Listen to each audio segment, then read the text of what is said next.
Good afternoon, this is Keith and Michael from White Rose Canoe, and we're just about to launch off on the Ipswich from Winthrop Street heading down towards Riverbend.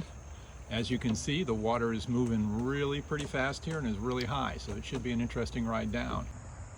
Really pretty little arch going on here, just moving down the river.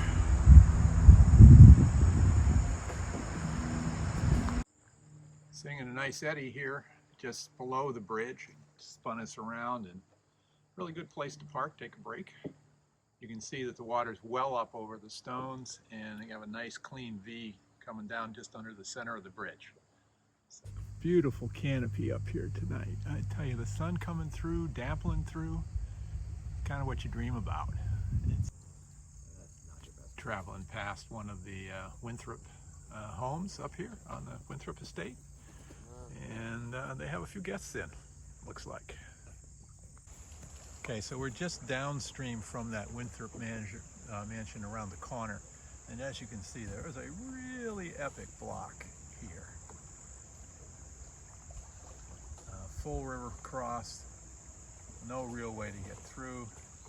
Looks like there might be a log you could hop over kind of in the center and then duck under the next one.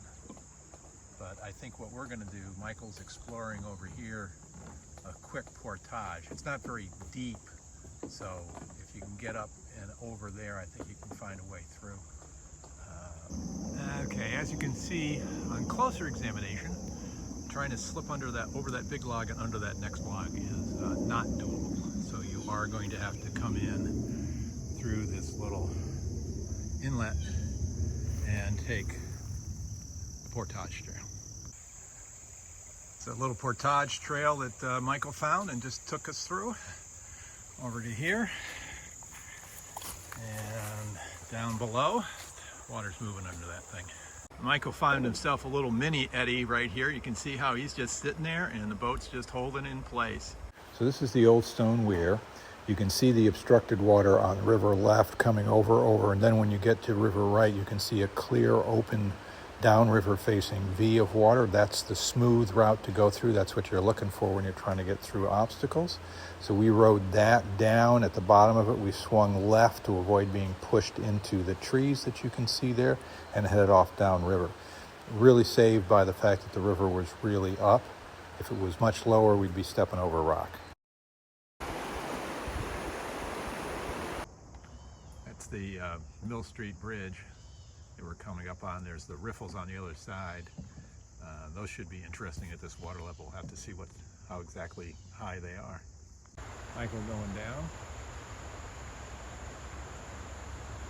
Looked like it was pretty smooth. Here I come down that same set of riffles you saw Michael on. I'm in my pal standing and using the pole for mostly at this point balance and a little bit of boat control, more like a paddle. I've just started trying to learn how to pole, so I'm really keeping it simple and, like I said, just practicing standing upright in the boat. A nice little granite wall here. Peaceful float by. And you can't see it quite from here, but just past, once we get clear of these trees, you'll be able to see the railroad bridge. Be able to hear the train coming. Wait for it, wait for it, there she goes.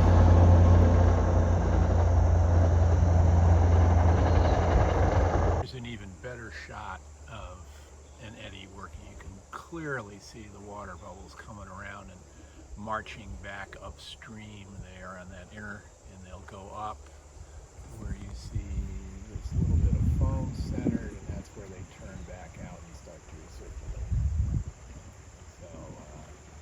Pretty clear example of what's going on in the water dynamic. Sorry to spend so much time on them. I'll probably cut a couple of things out so you don't have to listen to it multiple times, but really clear indication.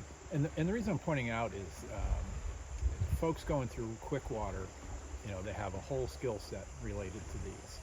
And I'm just kind of, I guess, pointing out that these kind of eddies, you don't need to have to be on real dramatic water for them to show up.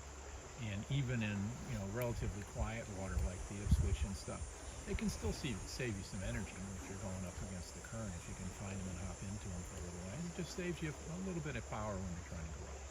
So, you know, no biggie really, but interesting that they show up even on small rivers. And here's the arch that welcomes you to Riverbend, because Riverbend's just down below from this spot. And there's the Riverbend dock with the Ipswich River Watershed Association banner. The headquarters is just up the top of the hill there, and there is a path that leads up to if you want to go visit them. Really great organization. I've spoken about them many times before, helping the river and doing those kinds of things. And this is where we're stopping. So there's another mile downriver. You can get out in the center of Ipswich, and we've had that on other videos as well. But this is today's pull out. So thank you for coming along, and hope to see you on the water.